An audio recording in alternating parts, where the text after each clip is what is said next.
Revanth remand గడువును ACB court పొడిగించింది. July 13 వరకు గడువును పొడిగించింది. దీనిపై మరిన్ని వివరాలు మా ప్రతినిధి శర్మ అందిస్తారు. శర్మ, రేవంత్ రిమాండ్ గడువుపై మీ దగ్గర ఉన్న లేటెస్ట్ అప్డేట్స్ ఏంటి? ఇవాళతో ఆయన రిమాండ్ గడువు ముగిసింది. ఆ నేపథ్యంలోనే రేవంత్, సెబాస్టియన్, ఉదయ్ సింహ ఈ ముగ్గురిని కూడా కోర్టులో హాజరుపరిచారు. కోర్టు వీళ్ళ ముగ్గురిని కూడా విచారించింది. ఈ నేపథ్యంలో ఏసీబీ ఒక మెమోను కూడా దాఖలు చేసింది. వీళ్లను సంబంధించి ఓటుకు నోటు కేసుకు సంబంధించి విచారణ కొనసాగుతోంది. వీళ్లను మరొక 14 రోజుల పాటు పొడిగించాలి, వీళ్ళ రిమాండ్ అంటూ కూడా మెమో దాఖలు చేసింది.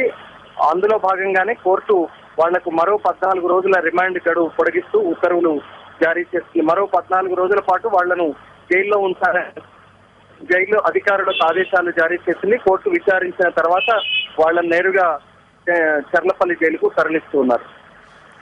Right Sharma, thank you.